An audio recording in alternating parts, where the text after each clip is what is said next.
আল্লাহওয়ালারা আমাকে খোঁজে, আর আমি আল্লাহ আমার নাফরমান বান্দা বান্দিকে খুঁজি মাফ করবার জন্য।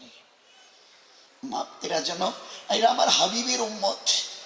এদের নাফরমানির কারণে এদের যদি আমি জাহান্নামের ফয়সালা শোনাই তো সবার এদের চাইতে আমার হাবিব বড় কষ্ট পাবে। বড় কষ্টের বিনিময়ে এই উম্মত অজুদে এসছে। 23 বছরের সীমাহীন কষ্টের বিনিময়ে এই উম্মতকে আল্লাহ অজুদে এনেছেন।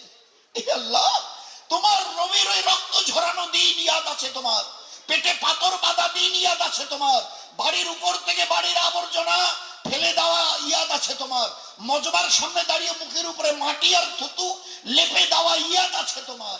এই আল্লাহ, সীমাহীন আমার নবীর কষ্টের বিনিময়ে এই উম্মতকে তুমি দুনিয়াতে অজুদে এনেছো। এই উম্মত যেন বরবাদ না হয়। এদের সালাহিয়াত আর যোগ্যতা, কারণ আপনারা শহরের লোক, আমরা তো গ্রামে থাকি, আপনাদের এই যোগ্যতা সালাহিয়াত, আল্লাহ উম্মতের যে সালাহিয়াত যোগ্যতা, এই আল্লাহ এটার জন্য যায় না হয়ে যায়, এটার জন্য কাজে লাগে, ঠিকানা পায়, ঠিকানা পায়।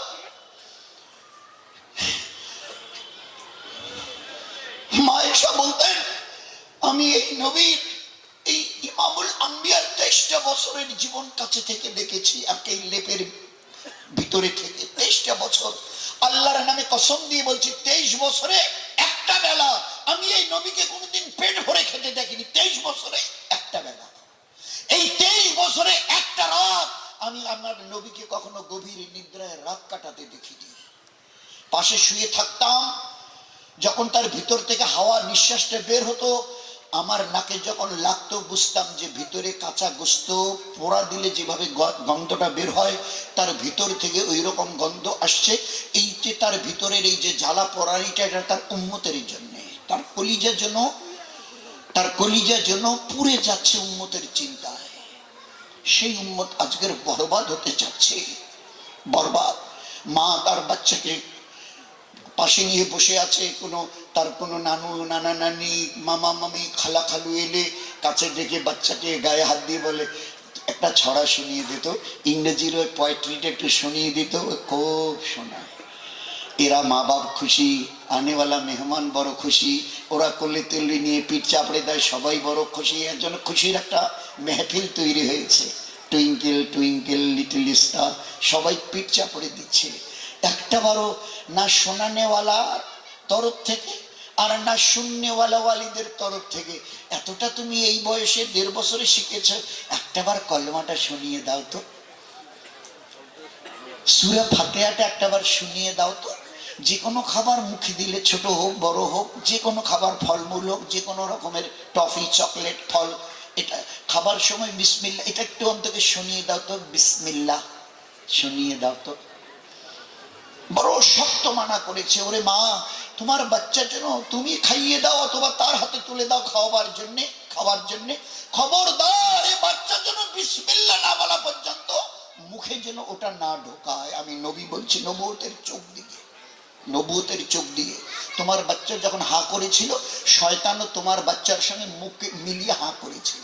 তুমি যদি বিসমিল্লাহ না বলাও আর এই বাচ্চা যদি না বলে, তো ওই বাচ্চার সঙ্গে শয়তানও খাবে। এই বাচ্চা যত বড় হবে দুনিয়াতে, আমি নবী ইমামুল আম্বিয়া বলছি, দুনিয়াতে শয়তানি আমাল করবে। ফের ওই রকম স্বামী স্ত্রী মিলতে যাচ্ছে, দোজাহানের বাদশা বলছে মিলবার আগে এই দোয়াটা অবশ্যই পড়ে নিও শয়তানকে তোমাদের ঘর থেকে বিস্তরা থেকে বের করার জন্য, নয়তো তোমরা যখন মিলবে তো পুরুষের পুরুষাঙ্গ ওখানে যাওয়ার সময় শয়তানও তার পুরুষাঙ্গ ওখানে প্রবেশ করিয়ে দেবে। আর এই প্রবেশের কারণে যে বাচ্চা দুনিয়াতে আসবে, এই বাচ্চার নাফরমান না হয়ে যাবে না। শয়তানি আমাল ছাড়া ভালো আমলে তার কোনদিন জি লাগবে না। এই নবীর ফরমান, এই নবী তো নবী, নবীর আয়কেও আমরা চিন্তা করতে পারবো না। আমাদের নবী উম্মি নবী, এই নামাজ রোজা হজ যাকাতের কথা বলতে আসেনি, শুধু যে জিনিস তিনি পেশ করেছেন দুনিয়াওয়ালাদের সামনে, এক একটাকে বুঝতে 1300-1400 গেল মডার্ন টেকনোলজি। আমার গোটা নবীর গোটা জীবনের এক একটা করে সুন্নতের আমাল বুঝতে কত কোটি লাগবে মডার্ন টেকনোলজি আর সায়েন্সের, এর হিসাব আল্লাহ জানে। কম্পিউটারের হিম্মত নাই বলে দেয়। এমন নবীকে আল্লাহ আমাদের কাছে পেশ করেছেন। এই জন্য ভাই সবাই সবার জন্য দোয়া করি। খালি জীবনটা একটু সামান্য, খালি সামান্য মন চাই চলছিলাম, জি চাই চলছিলাম, এইটাকে দাবিয়ে দিয়ে রব চাইতে চলে আসে, বাস জীবন দুনিয়ায় ধন্য করবে।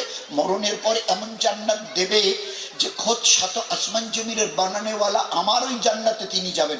আমি আল্লাহ কোথায় আছে ফেরেশতারা বলতো, এই সময় আল্লাহকে দেখতে গেলে কোথায় পাওয়া যাবে, কোথায় দেখা পাবো?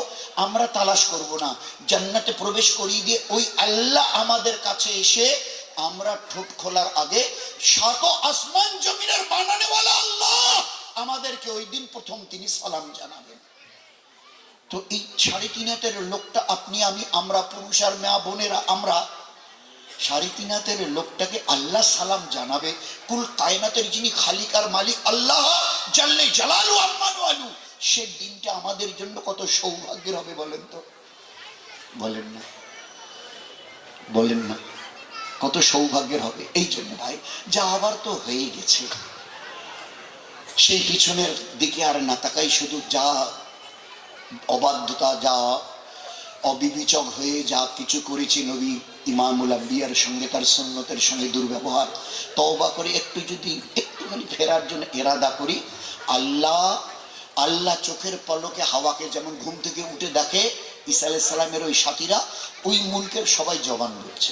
আল্লাহর কাছে কোনো মুশকিল নেই, কোনো মুশকিল নেই। এই জন্য সবাই একটু নিয়ত করি, আল্লাহ যা করতে বলেছে করি, আল্লাহ যা ছাড়তে বলেছে ছাড়ি। আল্লাহ যা করতে বলেছে নবীজি কিভাবে করেছেন, আর আল্লাহ যা ছাড়তে বলেছেন আমাদের পেয়ারা নবী কিভাবে ছেড়েছেন, দুটোকে সামনে রেখে চলি। লম্বা কোনো ফিরিস্তি না, 5 দিস্তে খাদা ভরাতে হবে না।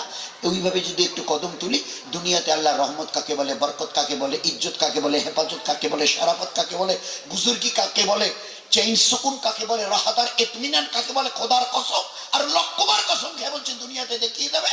একদিন না একদিন তো দুনিয়া ছেড়ে ডাকলে চলে যেতে হবে। আপনার আমার হাসরের ময়দানে দাঁড়াবার সাথে সাথে আওয়াজ লাগবে, তোমাদের জন্য তাকিয়ে দেখো 8টা জান্নাতের দরজা খুলে দেয়া হয়েছে।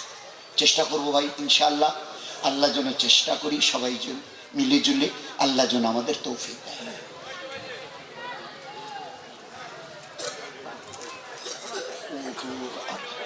মেলাটা